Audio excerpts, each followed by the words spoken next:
What's going on, everybody? It's your boy back again with another certified hood classic. And I know I missed last week's video. What are you gonna do about it? You gonna call your mom? Listen, I was too busy celebrating the greatest week of my life next to the one in which I was born. And I mean, you could just look at all the logos around you here. I mean, I don't even know what I'm gonna put on this green screen, but you already know what it's gonna be if you're a Chiefs fan. Probably gonna be that big ass score of you guys getting your asses kicked, huh? And I remember my last video, I said that the video that's gonna be after that special Sunday is gonna be either me telling everybody in Kansas City to go jump off a bridge, or I was gonna jump off a bridge myself. But what I will say is, now that the game is over, to all my Kansas City Chiefs fans, there's a bridge like 10 minutes away from me if you want to just go ahead and start jumping like right now. This is one of those things that just requires a victory beer, am I right? I mean, lo and behold, I got one right here. So,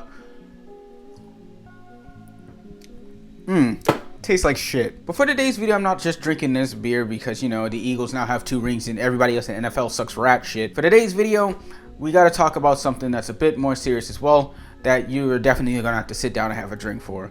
It's a bit more of a serious topic with trigger warnings of sexual assault, sexual harassment, a lot of very serious trauma topics that even I was uncomfortable reading through. But if you guys didn't hear the news, the executives of the record label TDE are facing a big old lawsuit, including the allegations of, and I'm quoting here, sexual harassment, battery, assault, negligence, breach of contract, and doxing from the 2 victims that were associated with TDE from 2019 to 2024. And the lawsuit is available to read right now, giving us a nice 30-page breakdown of every little detail of every occurrence that happened between the 2 parties from 2019 all the way up to 2024, including text messages and all sort of crazy shit. And you know, usually I would just, you know, read news articles and shit like that and give you guys a quick 5-minute breakdown of everything that happened and just leave it like that. But no, that's old LowNotes. The new LowNotes, we're gonna actually sit through this 30-page breakdown, and I'm gonna give you the best summary I can on all the allegations here and give my thoughts at the end. So let's get down into it. So to start off here, as stated before, there are 2 victims here, with the 2 victims being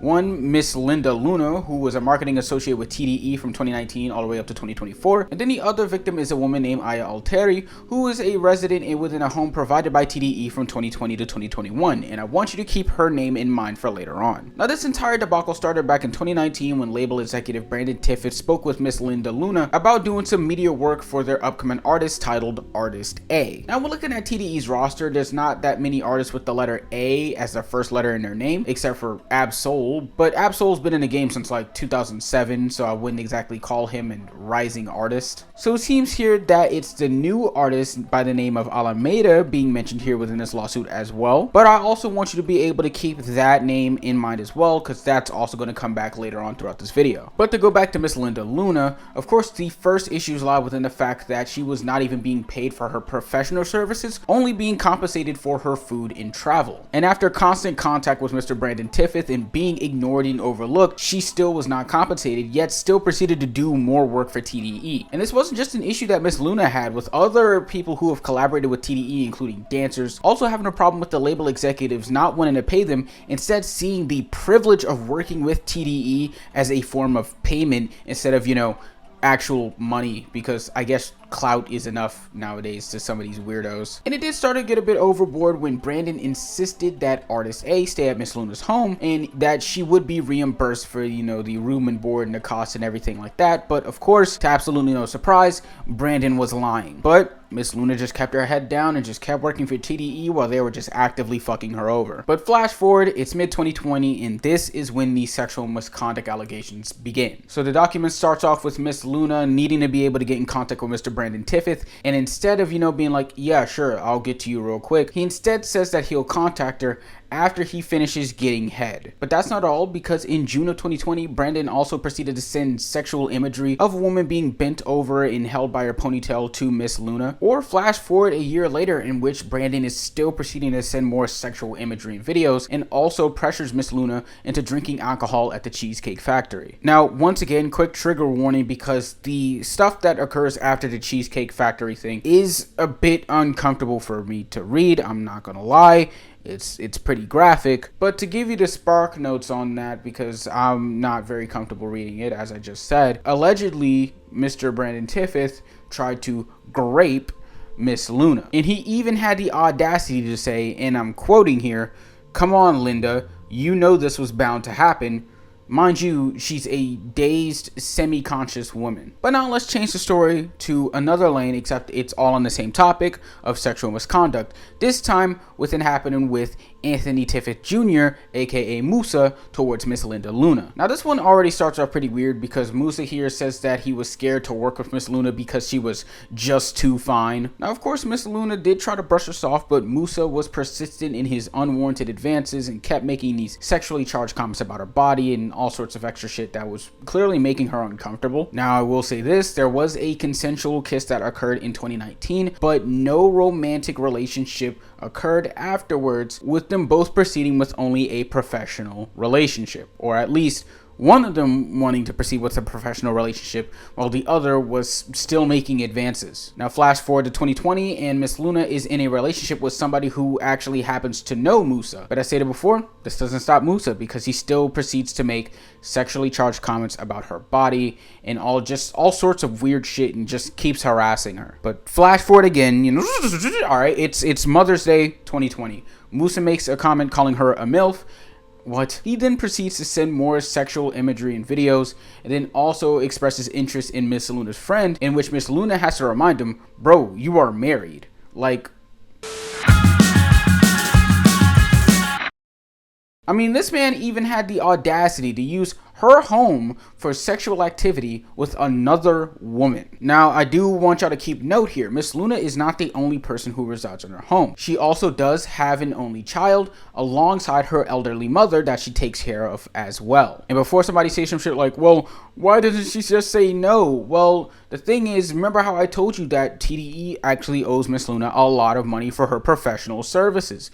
Well, if you make any sort of bad relation, she would be afraid of the fact that she'd be losing out on a lot of that money that's supposed to be, supporting her family, and putting food on the table and forwarding her career. Now, the second victim, as stated before, it goes by the name of Aya Alteri, and she is a friend of this Artist A. You remember how I said to keep that in mind? Yeah, that is Artist A's friend, and she was allowed to be able to live in a home that was provided by TDE from 2020 to 2021 when she left. But the problem that she had starts off with somebody by the name of B-Dawg, who was also living in the TDE house, proceeding to rub his thing on her non-consensually, and he would do this on multiple occasions. And even after the TDE executives found out and knew about this, they still proceeded to do nothing about it. And then in January of 2021, more extremely heinous acts, trigger warning, sexual assault, rape. Another TDE executive by the name of David Harrell is riding with Miss Aya to be able to go meet with Artist A and Miss Linda Luna. But then Mr. Harrell states that he needs to stop by his apartment to get something. So she's like, okay. They get to the apartment. She just walks up the stairs. They both walk up to the stairs to the apartment. She doesn't go inside, of course, because she's just like, he's just going to go in and out. He's just going to grab her shit and they're just going to go. But he persists on her coming inside. After the constant, bugging her about it, she goes inside. He then also persists on her taking a drink. She's uncomfortable doing that, but once again, she gets pressured into doing so. She does not feel well. She does not feel well. She needs to sit down. Her stomach hurts, everything like that. That is when Mr. David Harrell proceeds to take advantage of her, or at least attempt to. But thankfully, she was in a conscious enough state to be able to force him off of her and be able to get out of that apartment as soon as possible. Getting down the road, being able to contact Artist A, explain the entire situation or as much as she possibly could, and then she ended up staying with Artist A during the time being until they had a discussion in which it would be stated that Mr. Harrell would not be working around Mrs. Aya Alteri, but that of course was a lie because David Harrell was still around Miss Aya, except he was just treating the situation as if nothing ever happened in the first place. Now it's time for the aftermath of the party, in which things get a little bit more interesting, to put it lightly. I say interesting because we got more parties involved. So Miss Luna, Artist A, and the TDE executives, they meet up to be able to discuss the state of the brand and the artist's career and everything like that. And we're going through it is quite a lot, but basically it's a lot of back and forth, with TDE executives saying one thing and then Miss Luna disproving said thing, and it's a lot, and it's primarily just everything I literally just discussed like 5 seconds ago if you weren't listening for some reason. But where things turn interesting is with the new parties involved, including Anthony Tiffith, aka Top, who is the owner of TDE, and then there's also Artist S and Artist I. Now when you look through the TDE roster again, there's only 2 artists that have S as the first letter in their stage name, Schoolboy Q and Sir. And then when you look through the roster again, there's only 1 artist who has the first letter being I in their stage name, Isaiah Rashad. Now the reason these 2 artists are being brought up is because they are both also being put in this lawsuit for doing some sexually charged acts towards Artist A, alongside breaking in a room and just overall just being a fucking creep. But the one who was brought up the most is Artist I, with him being the one who was breaking in her room a lot, searching around for any attempt of sexual advances. Artist I also sent pictures of his his manhood alongside a lot of, sexually charged comments and shit like that. Things that everybody else was doing that was also part of this label, yada, yada, yada. You get the idea. They're all fucking weirdos. Artist A, though, also stated that Artist I was willing to pay her bills if she was willing to have intercourse with another man in front of Artist I. I mean, Artist I even went as far as suggesting to letting her watch him have sexual intercourse with another man, which after the whole debacle with Isaiah Rashad getting exposed like 3 years ago for doing the D with another man, I'm not gonna lie, bro, you're kind of fitting the bill here. And don't get me wrong, I'm not saying anything to be homophobic or anything like that, of course, but if it looks like an apple and tastes like an apple, it's not an orange. But after all that jazz, TDE did decide to release the names of the, people who made the lawsuit, of course, which was Miss Luna and Miss Aya, with them receiving tons of negative backlash, alongside the entire thing being called a shakedown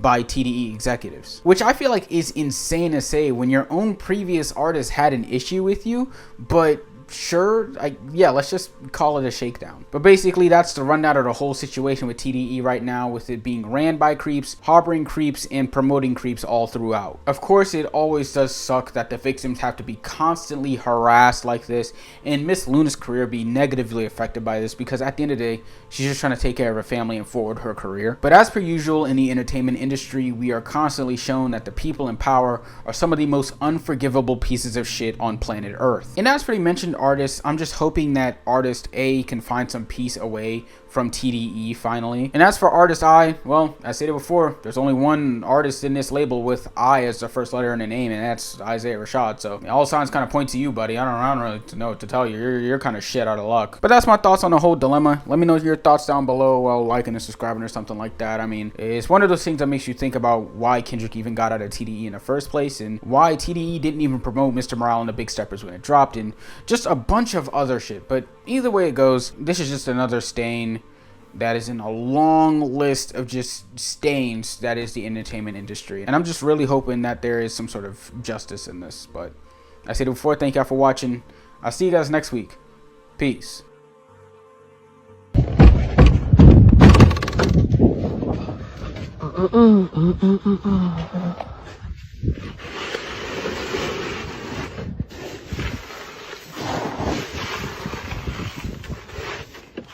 Shh.